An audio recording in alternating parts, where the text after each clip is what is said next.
ಬೆಂಗಳೂರಿಗರೇ ಗಮನಿಸಿ, ಆಗಸ್ಟ್ ತಿಂಗಳಲ್ಲಿ ನಡೆಯಲ್ಲ ಜಿಬಿಎ ಚುನಾವಣೆ.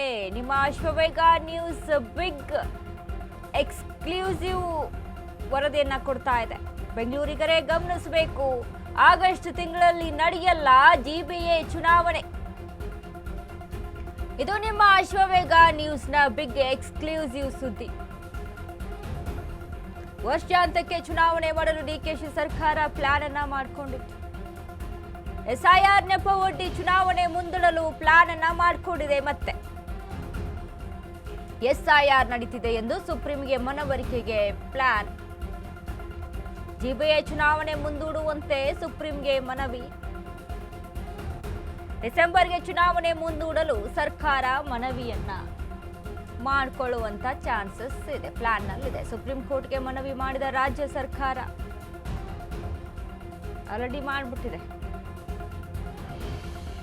ಬೆಂಗಳೂರಿಗರು ಗಮನಿಸಬೇಕು, ಆಗಸ್ಟ್ ನಲ್ಲಿ ಜಿಬಿಎ ಚುನಾವಣೆ ನಡೆಯುತ್ತೆ ಅಂತ ಎಲ್ಲರೂ ಕೂಡ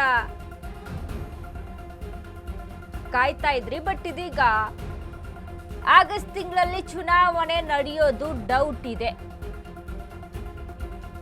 ಈಗಾಗಲೇ ಜುಲೈಯಲ್ಲಿ ನಡಿಬೇಕಾದಂಥ ಚುನಾವಣೆ ಮತ್ತೆ ಒಂದಿಷ್ಟು ರೀಸನ್ಸ್ಗಳನ್ನ ಹೇಳಿ ಮುಂದೂಡಿಕೆ ಮಾಡಲಾಗುತ್ತೆ. ಇದಕ್ಕೆ ಮತ್ತೆ ಸುಪ್ರೀಂ ಕೋರ್ಟ್ ಖಡಕ್ ಹೇಳುತ್ತೆ, ಆಗಸ್ಟಲ್ಲಿ ಆಯಿತು, ಆಗಸ್ಟಲ್ಲಿ ನೀವು ಚುನಾವಣೆ ನಡೆಸಲೇಬೇಕು, ಜಿಬಿಎ ಎಲೆಕ್ಷನ್ ಆಗಲೇಬೇಕು ಅಂತ. ಬಟ್ ಇದೀಗ ಎಸ್ಐಆರ್ ಇರುವಂಥ ಕಾರಣದಿಂದ ಎಸ್ಐಆರ್ ನೆಪ ಒಡ್ಡಿ ಮತ್ತೆ ಎಕ್ಸ್ಟೆಂಡ್ ಆಗ್ಬೋದು. ಡಿಸೆಂಬರ್ಗೆ ಚುನಾವಣೆ ಮುಂದೂಡಲು ಸರ್ಕಾರ ಪ್ಲಾನ್ ಅನ್ನ ರೂಪಿಸ್ಕೊಳ್ತಾ ಇದೆ. ಸುಪ್ರೀಂ ಕೋರ್ಟ್ಗೆ ಮನವಿ ಮಾಡಿದ ರಾಜ್ಯ ಸರ್ಕಾರ ಈ ಕುರಿತಂತೆ ಈಗಾಗಲೇ ಹೇಳಿದ್ದಾರೆ. ಲಾಸ್ಟ್ ನೋಡಿ, ಅವರು ಕೊಡಲ್ಲ ಅಂತ ಈಗಾಗಲೇ ಹೇಳಿದ್ದಾರೆ, ಲಾಸ್ಟ್ ನಿಮಗೆ ಆಗಸ್ಟ್ ಅಂತ. ಬಟ್ ವಾಸ್ತವಾಂಶ ಸ್ವಲ್ಪ ಸಮಸ್ಯೆ ಇದೆ ಅವ್ರ ಅಧಿಕಾರಿಗಳದು. ಅವ್ರಿಗೆ ಬಿಟ್ಬಿಟ್ಟಿದ್ದೀನಿ, ನಾನು ಇದಕ್ಕೆ ಇಂಟರ್ಫಿಯರ್ ಆಗಲ್ಲ. ನಾವು ಸಿದ್ಧತೆ ಏನು ಮಾಡ್ಕೊಳ್ಬೇಕು, ಎಲೆಕ್ಷನ್ಗೆ ಸಿದ್ಧತೆಯನ್ನು ನಮ್ಮ ಪಕ್ಷಗಳಲ್ಲಿ ನಾವೆಲ್ಲ ಮಾಡ್ಕೊಳ್ತೇವೆ.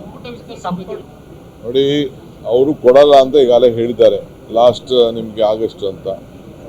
ಬಟ್ ವಾಸ್ತವಾಂಶ ಸ್ವಲ್ಪ ಸಮಸ್ಯೆ ಇದೆ ಅವ್ರ ಅಧಿಕಾರಿಗಳದು. ಅವ್ರಿಗೆ ಬಿಟ್ಬಿಟ್ಟಿದ್ದೀನಿ, ನಾನು ಇದಕ್ಕೆ ಇಂಟರ್ಫಿಯರ್ ಆಗಲ್ಲ. ನಾವು ಸಿದ್ಧತೆ ಏನು ಮಾಡ್ಕೊಳ್ಬೇಕು, ಎಲೆಕ್ಷನ್ಗೆ ಸಿದ್ಧತೆಯನ್ನು ನಮ್ಮ ಪಕ್ಷಗಳಲ್ಲಿ ನಾವೆಲ್ಲ ಮಾಡ್ಕೊಳ್ತೇವೆ. ನೋಡಿ, ಅವರು ಕೊಡಲ್ಲ ಅಂತ ಈಗಾಗಲೇ ಹೇಳಿದ್ದಾರೆ, ಲಾಸ್ಟ್ ನಿಮಗೆ ಆಗಸ್ಟ್ ಅಂತ. ಬಟ್ ವಾಸ್ತವಾಂಶ ಸ್ವಲ್ಪ ಸಮಸ್ಯೆ ಇದೆ.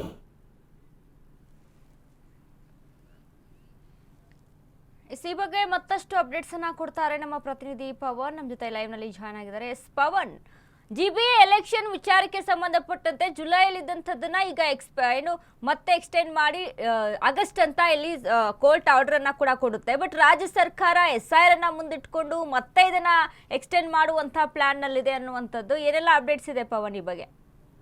ವನಿತಾ, ಏನು ಕಳೆದ 5 ವರ್ಷಗಳಿಂದ ಜಿಬಿಎ ಎಲೆಕ್ಷನ್ ಅಂದರೆ ಮುಂಚೆ BBMP ಇತ್ತು, ಈ ಸರ್ಕಾರ ಬಂದಂಥ ತಕ್ಷಣ ಏನು DCM ಆಗಿದ್ದಂಥ CM DK ಶಿವಕುಮಾರ್ ಅವರು ತಮ್ಮದೇ ಆದಂಥ ಒಂದು ಕಾರ್ಯಪ್ರವೃತ್ತಿಯನ್ನು ಒಂದಾಗಿ ಜಿಬಿಎ ಮಾಡಿದ್ರು. ಇದನ್ನು 5 ನಗರ ಪಾಲಿಕೆಗಳನ್ನಾಗಿ ಬೃಹತ್ ಬೆಂಗಳೂರನ್ನು ಹಂಚಿದ್ರು. ಹೀಗಾಗಿ ಜಿಬಿಎ ಎಲೆಕ್ಷನ್ ಮಾಡಬೇಕು ಅನ್ನೋದು ಕಳೆದ 5 ವರ್ಷಗಳಿಂದ ಸ್ಥಳೀಯ ನಾಯಕರ ಒಂದು ಒತ್ತಾಯ ಆಗಿತ್ತು, ಬೆಂಗಳೂರು ಜನರ ಒತ್ತಾಯ ಆಗಿತ್ತು. ಯಾಕೆಂದರೆ ಎಲ್ಲದಕ್ಕೂ MLA MP ಹುಡ್ಕೊಂಡು ಹೋಗೋಕ್ಕಾಗಲ್ಲ, ಸರ್ಕಾರದ ಸಚಿವರನ್ನು ಕಾಣೋದಕ್ಕಾಗಲ್ಲ. ನಮಗೆ ಒಬ್ಬ ಸ್ಥಳೀಯ ನಾಯಕರು ಬೇಕು, ವಾರ್ಡ್ ಮೆಂಬರ್ಗಳು ಬೇಕು, ಅವರಿಂದ ನಮ್ಮ ಸಮಸ್ಯೆಗಳನ್ನು ಬಗೆಹರಿಸ್ಕೋಬೇಕು ಅನ್ನೋದು ಬೆಂಗಳೂರು ಜನರ ಒಂದು ವಾದ ಆಗಿತ್ತು. ಆದರೆ ಕಳೆದ ಏನು BJP ಗೌರ್ಮೆಂಟ್ ಸಹ 2023 ಒಳಗೆ ಚುನಾವಣೆ ಮಾಡಿದೆ, ಅಂದರೆ ಕೋವಿಡ್ ಕಾರಣಕ್ಕಾಗಿ ಚುನಾವಣೆ ಮಾಡದೆ ಮುಂದೂಡ್ಕೊ ಬಂದಿತ್ತು. ಈ ಗೌರ್ಮೆಂಟ್ ಸಹ ಬಂದು 3 ವರ್ಷ ಕಳೆದರೂ ಕೂಡ ಜಿಬಿಎ ಅಂದರೆ ಬೆಂಗಳೂರಿನ ಮುಂಚೆ BBMP ಇತ್ತು, ಈಗ ಜಿಬಿಎ ಆಗಿರೋದು ಕೂಡ ಎಲೆಕ್ಷನ್ ಮಾಡ್ತಾ ಇಲ್ಲ.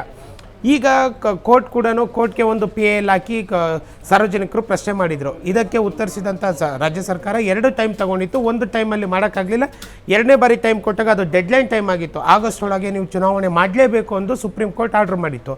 ಆದರೆ ಈಗ ರಾಜ್ಯ ಸರ್ಕಾರ ಮತ್ತು ಜಿಬಿಎ ಅಧಿಕಾರಿಗಳು SIR ನಡೀತಾ ಇದೆ, ಹೀಗಾಗಿ ಮತ ಪರಿಷ್ಕರಣೆಯಿಂದಾಗಿ ಮೂಲ ವೋಟರ್ಸ್ ಗೊತ್ತಾಗೋದಿಲ್ಲ.